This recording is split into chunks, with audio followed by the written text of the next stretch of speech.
The Midnight Motel, a Korean horror anthology Hanbame Motel.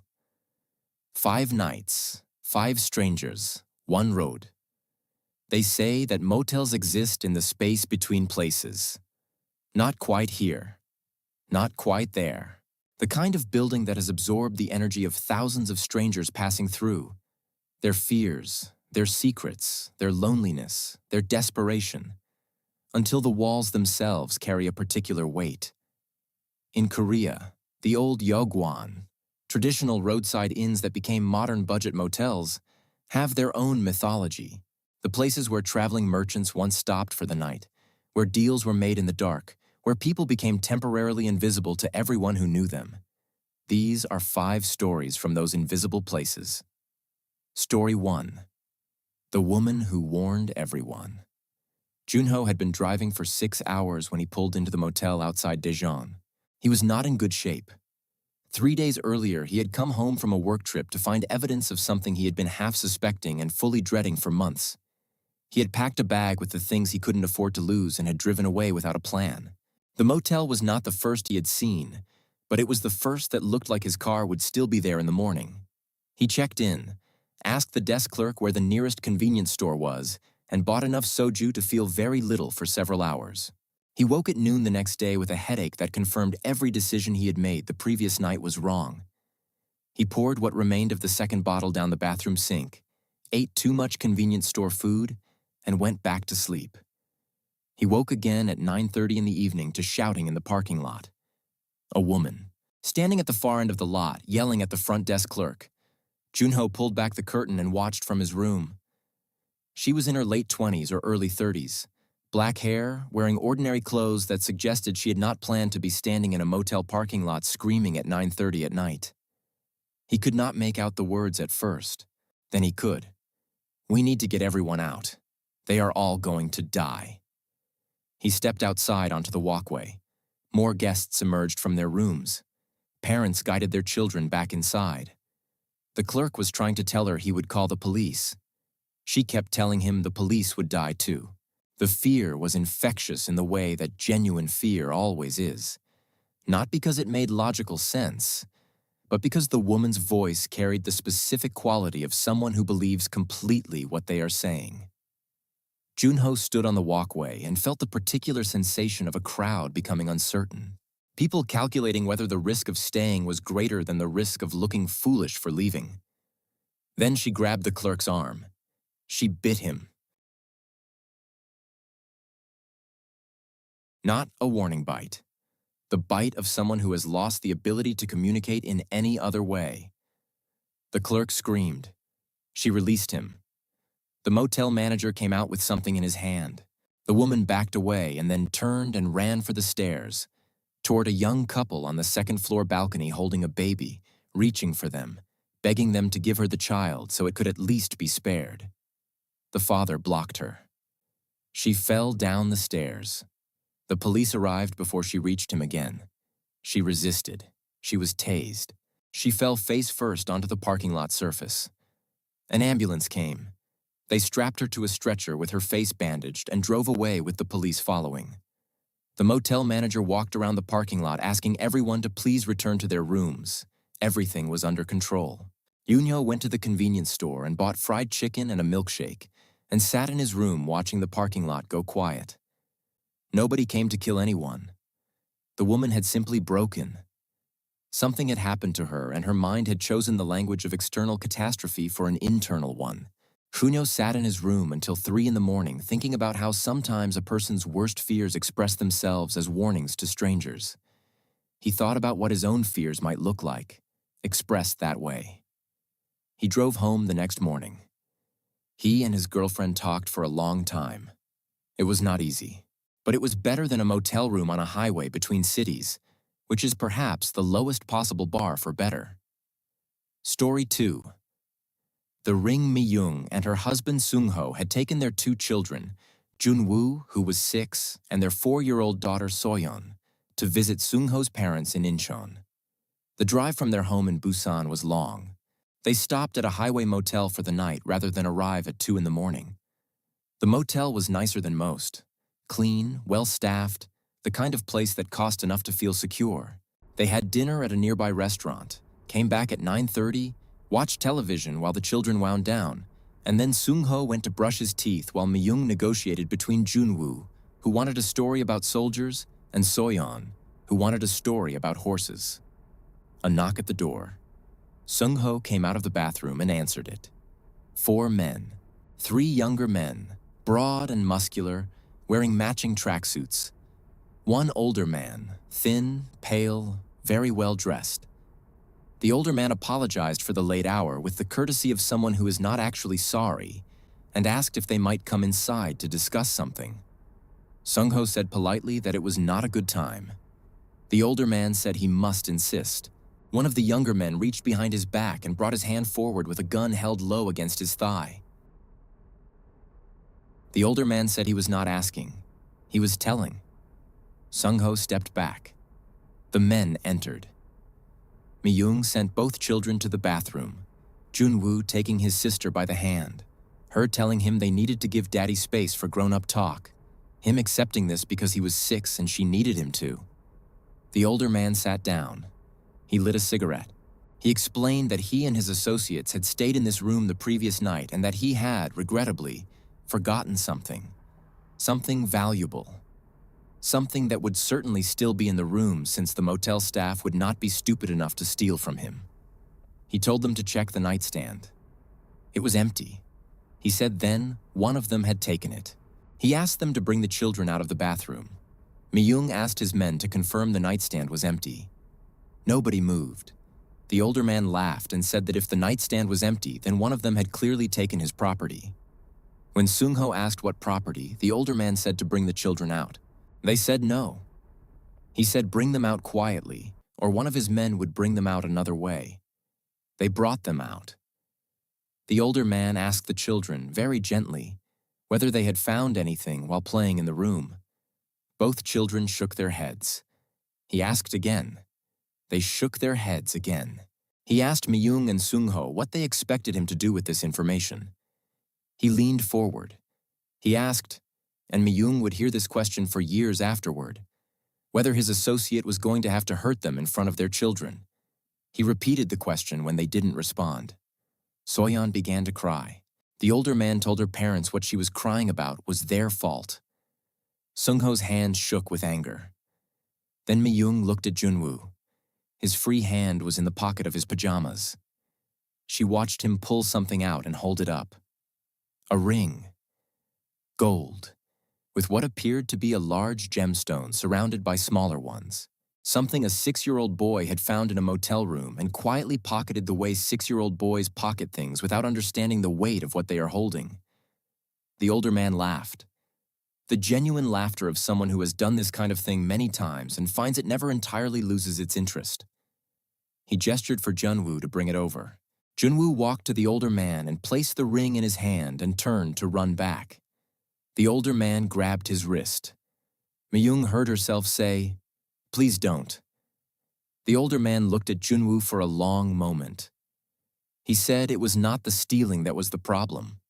It was stealing from the wrong person. He slapped Junwoo lightly on the cheek.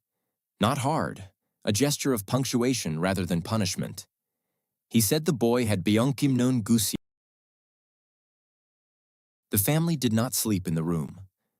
They drove through the night to Incheon and arrived at 4:30 in the morning, and Sung-ho's parents opened the door in their pajamas and understood from their faces that something had happened before a single word was spoken.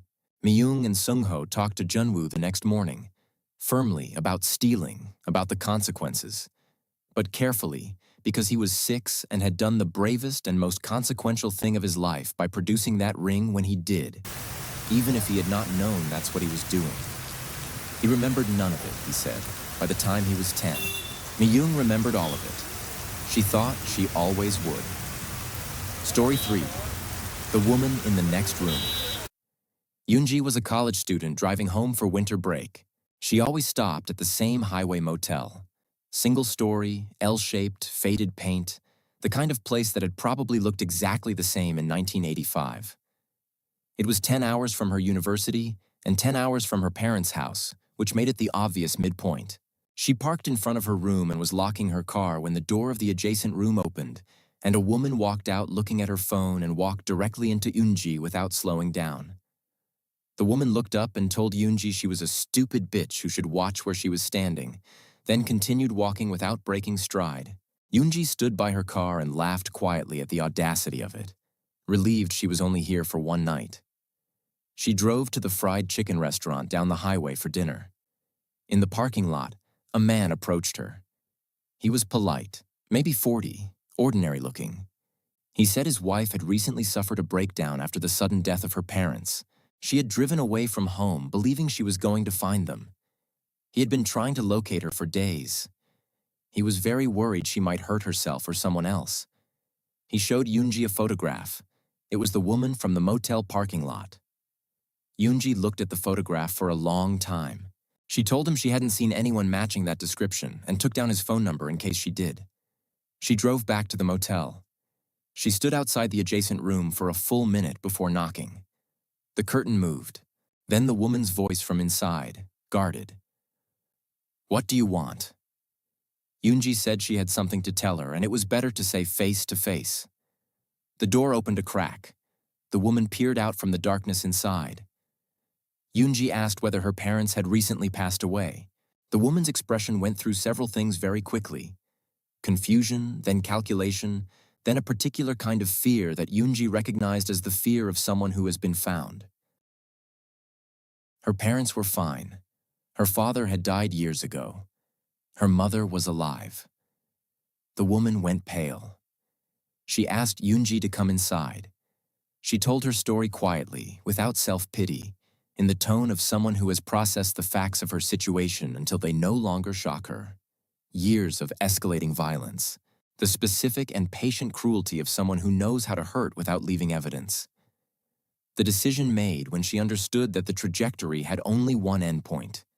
The afternoon she had walked out with a case of clothes and her car keys while he was at work and had driven with no particular destination in mind except away. She thanked Yoonji for lying to her husband. She warned her gently not to get involved beyond this.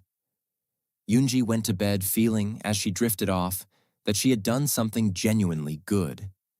2 hours later, she was jolted awake by a crash from the adjacent room. She called 112 as she dressed. Ran outside. The man from the parking lot had found them. He had the woman by the arm, dragging her across the gravel toward a truck, her feet not moving under her own power. Other guests emerged. A large man in pajamas ran toward them. 2 others followed. The husband swung at one and was shoved hard enough to release his grip. He looked at how many people were now between him and his wife and ran to his truck and drove away. The woman was unconscious on the gravel with one side of her face swollen. Someone was already on the phone with an ambulance. Yoonji stood in the parking lot and understood what she had done. When he had shown her the photograph and she had paused too long, she had given something away. He had followed her back. She had knocked on the woman's door while he watched from a distance, and she had pointed to it as clearly as if she had given him the address. She had been trying to help. She had made it easier for him to find her. The ambulance came. The woman was loaded on a stretcher, conscious by then, not looking well. Yoonji could not look at her. The guilt was too specific. She drove home in the morning without checking out properly and barely spoke for the first day of her visit. She has never stopped wondering whether the woman was all right, whether she recovered, whether she found somewhere safe. She thinks about her every winter. Story 4. Room 14. Jisoo had been cleaning rooms at the Cheongpo Motel on Route 17 for 12 years. It was not interesting work, but it was reliable, and she had learned not to mind the repetition. You learned quickly not to ask questions about guests. You noticed things and you set them aside. That was how you did the job for 12 years without losing your mind. On a quiet afternoon in late October, she came back from cleaning room 8 and found a child walking back and forth outside room 14. A boy, 5 or 6 years old. Pacing in a small area near the door, not playing, not crying, just moving back and forth with the blank purposefulness of someone who does not know what to do and has chosen movement over stillness. She asked where his parents were. He shrugged and said he didn't know. His expression was not frightened. It was empty in the way that expressions go empty when something too large has happened, and the mind has not yet decided how to process it. She took his hand to the front desk. The clerk checked the log. Room 14 had been rented the previous night by a couple with a child. Cash payment. They knocked. No answer. Again. Nothing. The master key. The smell reached her before the door was fully open. Not the smell of something long dead. The fresh, metallic smell of blood. The room was overturned. Sheets pulled off the bed, drawers emptied, clothes thrown across the floor. A lamp knocked over and cracked. Spatters on the wall that were too regular to be accidental, too bright to be anything else. She turned the boy away from the door and walked him to the parking lot and kept him talking about school, about cartoons, about anything, while the clerk called the police. He barely answered. She found some crayons in the office while they waited. He sat at a table in the lobby and drew. She looked over at one point and saw what he was drawing. A bed covered in red scribbles. The police came. Then a detective. They asked the same questions multiple times. A guest from room 6 said she had heard a loud bang in the night and had gone back to sleep. 2 hours later, a woman from child services arrived. She was warm with the boy in the specific way that professionals are warm when they are also delivering bad news with their presence. She held out her hand, and he took it. He didn't ask questions. Jisoo watched him walk to the car and knew from the way he walked, already learning the gait of someone carrying something permanent, that he was not going to see his parents again. She cleaned the room eventually, after the police returned everything they needed. The mattress was gone. The curtains were gone. The carpet had a faint outline where the bed had been, and a shadow on the wall that 12 years of cleaning experience told her would not come entirely out no matter what she used. She still works at the motel. She still passes room 14 every day. She does not look through the window, but she always, without deciding to, looks at the door. Story 5. The Man in the Red Hat. Hyunjae had worked the night desk at the Pyeongtaek Highway Motel for almost 5 years. Hunters in autumn, truck drivers in winter, fishermen in summer. The occasional person who needed a room quickly and asked no questions, and whom Hyunjae also asked no questions of, because that was how this particular exchange worked. One Sunday evening in spring, a man came in alone. Middle-aged, ordinary face. A red wool cap pulled down over his ears despite the mild weather. A large coat, friendly. The warm, unhurried friendliness of someone with nothing to prove and nowhere to be. He wanted a room for one night. Hyunjae ran his card. Declined. The man expressed mild surprise and asked him to try again. Same result. He apologized pleasantly, said it must be a technical error, and paid cash without any change in manner. Hyunjae gave him his key and told him to have a good night. The man smiled and thanked him and walked to his room. 3 hours later, 2 police cars turned into the parking lot. One officer came to the desk and asked about a declined card from earlier that evening. He knew it had been declined. He knew the denomination of the attempted payment. He knew things that Hyunjae had not told anyone, and that suggested the card had been flagged through channels Hyunjae did not have visibility into. Hyunjae took him to the room. Empty. The window at the rear was unlatched. He had been watching the parking lot and had left before the cars fully stopped. On the nightstand, a half-empty water bottle. By the bed, a pair of muddy boots. In the air, a smell Hyunjae could not identify immediately. Something chemical, like a particular kind of dye or fixative. He was told to leave the room to the investigators. He was taking out trash 2 hours later when he overheard 2 officers talking near their car. They had found a bag in the room. Inside the bag were wigs. The forensics team was not yet certain, but at first assessment, the wigs appeared to be made of real human hair. One of them appeared consistent with the hair of a woman who had gone missing in the area approximately a week earlier. Hyunjae decided he had heard enough and went back inside. The investigators stayed another hour. They took the wigs, the boots, the water bottle. They left the room sealed. Hyunjae sat at the night desk and replayed the interaction. the warmth of the man's smile, the complete absence of nerves, the ease of him, the way he moved through the process of checking into a motel as though he were thinking about something pleasant and unrelated. Have a good night. That was what Hyunjae had said to him, and the man had thanked him. Whatever was in that bag, whoever that hair belonged to, the man had been carrying it into a room that Hyunjae had smiled at him and handed him the key to. The police came back twice in the following days. They had not caught him. They could not confirm the hair. They said these things to Hyunjae in the tone of people who are managing what they tell him rather than telling him everything. He stayed at the job for another year before finding something else. He watches people differently now. Not with fear exactly, but with attention.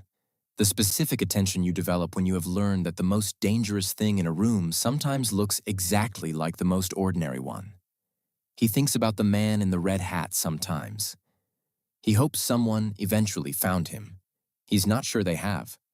5 motels, 5 nights. 5 strangers whose lives intersected briefly with others in places designed for passing through. The motel exists between departure and arrival, between who you were and who you will be, between safety and danger. Pay attention to what happens in the space between.